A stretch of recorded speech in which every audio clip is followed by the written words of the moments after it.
everyone, and welcome to the Snow Horse Marketing Podcast. Today, I am delighted to be with Nick Main. He is the founder and creative director of Native Candor. And today, we're going to be discussing about information and research around branding and a fresh look at brand research and positioning. Thank you so much for being here today. Oh, thanks for having me. I really appreciate it. Yeah. So right before the call, we were chatting a little bit about branding and research and, getting different teams aligned on what's going on. But just to kick off the call, tell me a little bit about branding strategy. Why, when someone's starting out in their company and they're like, hey, we need to review branding strategy, what is the best approach to get started on that? I think very often the best approach to get started is to convince your client that this is needed and necessary. Very often the first interaction a lot of agencies have, a lot of freelancers and marketers have is, I need a website, I need a brochure, I need social. And very often what we like to do is say, okay, bye. Instead of just like, hey, yeah, let's talk turnaround times and just deliver it. Having the idea of I need a website and stopping and having them do a little brand research and having an understanding where their position is in the market is just the philosophy of aiming first and shooting second. I mean, it can't be any more elementary than that, but it rarely happens. I'm always surprised at how when I begin to talk to a client, like, so what research have you done? Have you reached out? Do you understand the customer? How do your stakeholders perceive you? How do your employees perceive you? How does leadership proceed, and where are the gaps in those things? What is the one thing that all of those audience have in common with your brand? And once we have that, then we take that and we present it to a larger audience and not just leadership, and that helps us present that in an inspiring way, and that helps us get to this magical place of brand consensus. And it's crazy to watch, and it is transformative when we were able to do this for companies. It's been a great journey. That's wonderful. I love what you said in there, just to reiterate, like the why. I know earlier we were talking about, you used the example of a website. If someone comes and says, we need a website, the first question to ask is why. Like, I'm a huge Simon Sinek fan, and he actually has a whole book about why. You got to know your why before you do anything else. Yes. I know in our company, we've gone through a brand. We've redone our brand this last year. Because our focus, we found out as we interview our clients, we get the feedback from the community that's what we wanted to do. We wanted to communicate in a way that the people we liked working with best heard us and saw us and wanted to interact with us. While still we actually created two brands. We do a lot with nonprofits and women-owned big businesses, and we made that own section. So we actually have our purple brand and we have our yellow and green brand, which is our normal businesses, and then our special efforts as well. And we found that was a phenomenal thing, but we only came to that because we interviewed our clients, we talked to our team members, we made sure everyone was on board with the change before we made the change, and that made all the difference for us.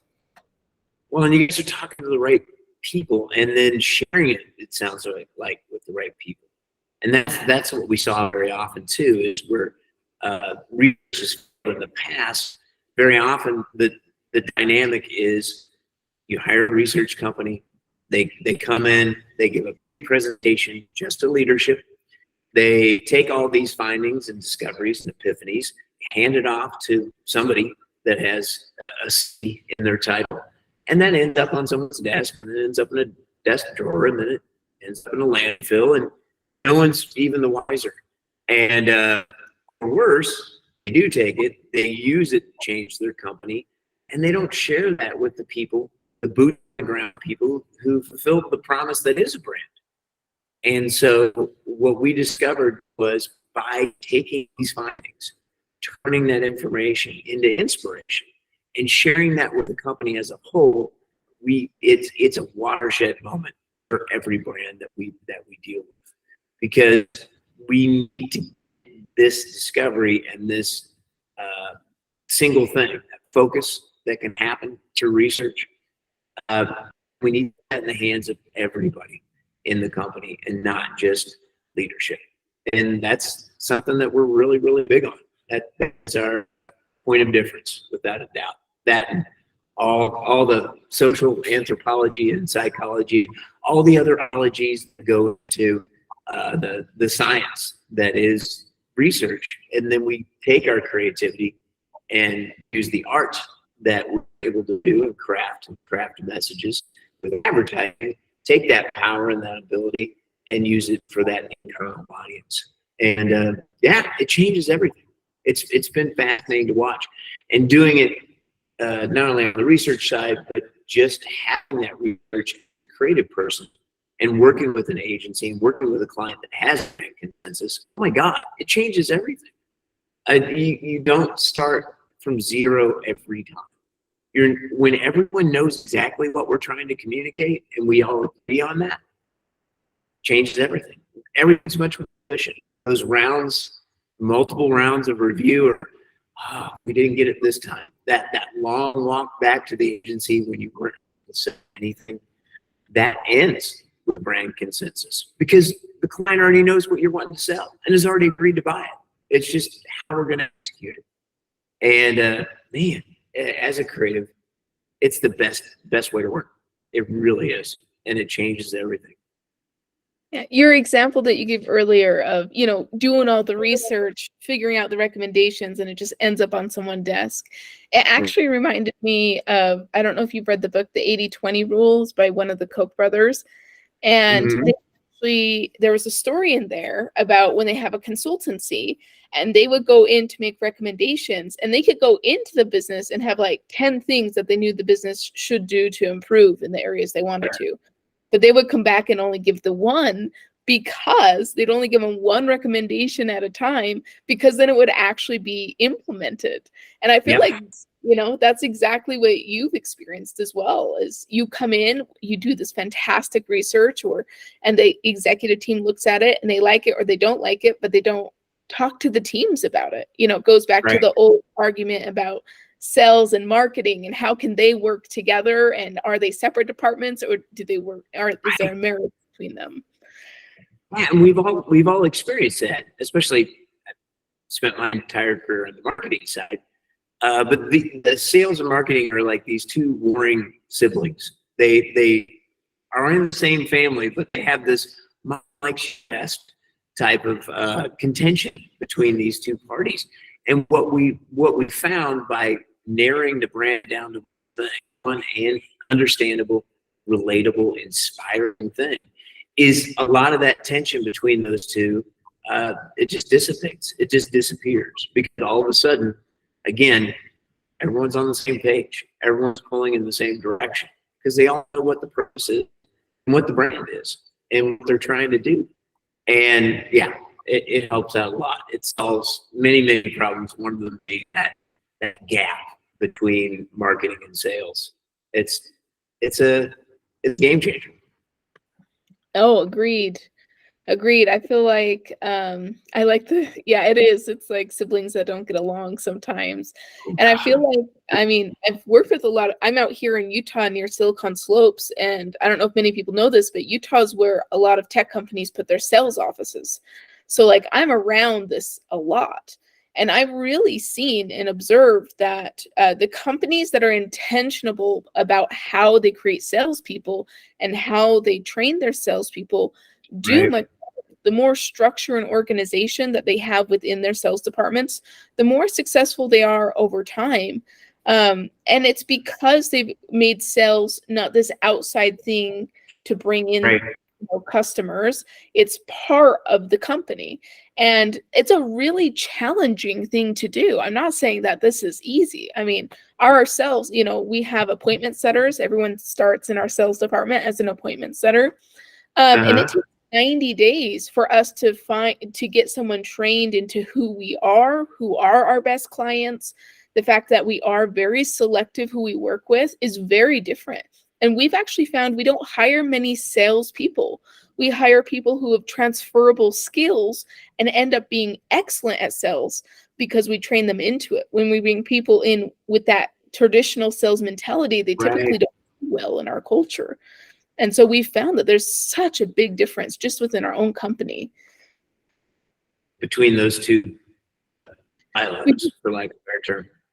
Mm-hmm. Yeah. Yeah, And what's interesting about this approach is it's holistic.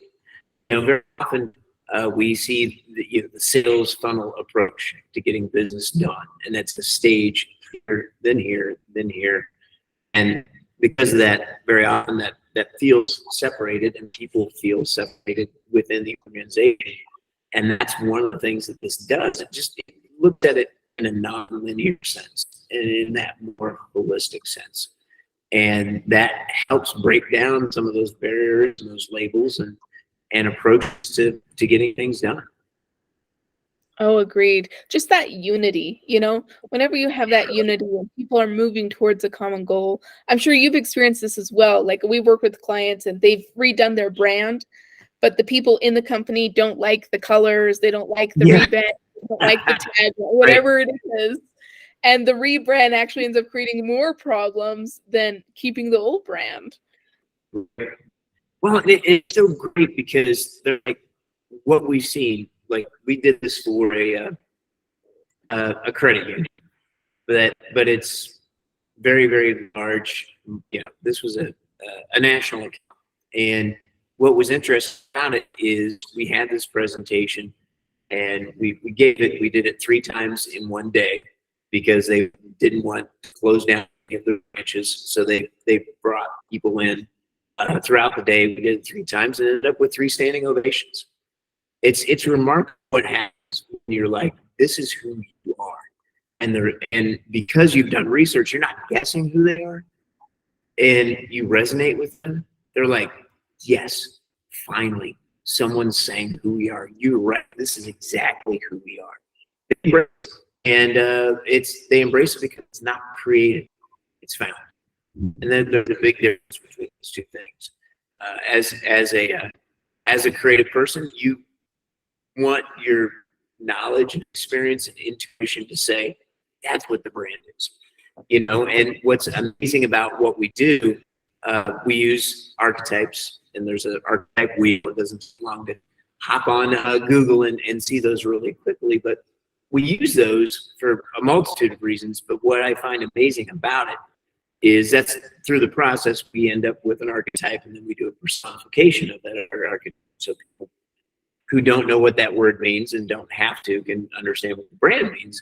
And what's amazing is to see it happen over and over again, and for people to really resonate with it. One of the things I've always discovered, just paying attention to people you're presenting to, the only time in my career I've gotten 100% of the attention of the person I'm talking to, where they put this thing down and pay laser focused, is when I'm about to do work, new creative work, laser focus. And when I'm about to present their new brand and what their clients said about them, what their employees said about the brand, and what the stakeholders said about the brand. Wow. Yeah. The phones go down, you get eyeballs, and they're genuinely interested because I think they see the value. Well, and I can also talk about on our side. So what we focus on, we do fractional CMO services. So we help them with the long-term strategy. We try to work with Mhm. people for like 5 years. That's our goal. And what we have found as we go through, a lot of people have us test. They're like, let's test what messaging works. Let's test. And we're happy to do that. And we often get a lot of fantastic information about who their persona is, who their alias is, whatever you want, their ICP. And we're able to give them that feedback. And it's kind of like research, right? And as you get that research, they're able to make those adaptations into what they're needing to do. But I find it very interesting when there is not the unity of messaging, it takes a lot longer for the digital marketing to work. It just does. And it takes lots of recommendations. It takes lots of, let's change the landing page. Let's make sure the website's focused on helping the sales team over sell, sell, sell, right? Or whatever it may be. But what your experience is, I mean, obviously what your specialty is go in and do the research first and then apply to test. And so, Yeah. we do both sides of it. What is your experience of the testing versus doing the research first? Help me understand your nomenclature. When you say testing, what do you mean? So it depends on the client. Every client's a little bit different. But we have quite a few clients who they'll come in and they're not sure what type of messaging. Usually it's like the creative messaging that they're just not sure on.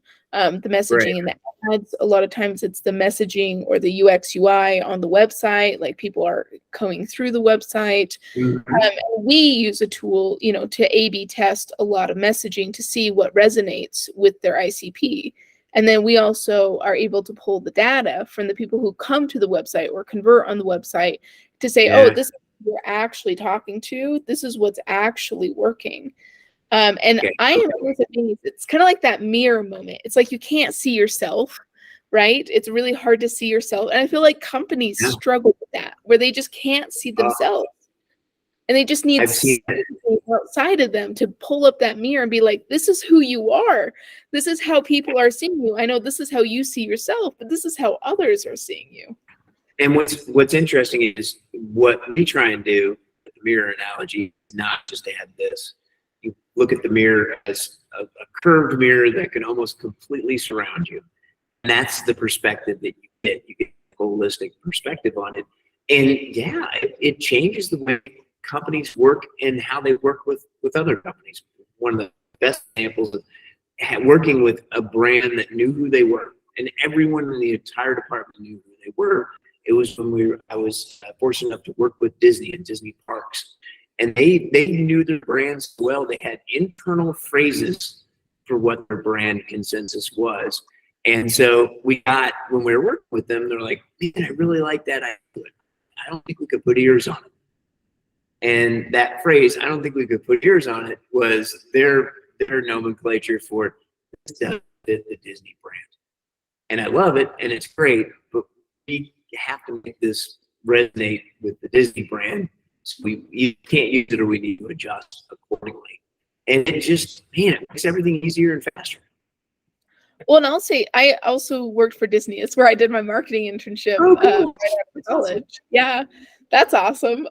But what I love working about there is it taught me the power of no, like you're just saying. Like they Oh, know yeah. who they are and they know what to say no to. I mean, when we were going through our rebrand, we now knew this is who we're talking to, and it made it so much easier to say, no, these colors don't work. No, this font doesn't work. No, these types of images won't work because we now knew who it was. Disney also, they know who they are.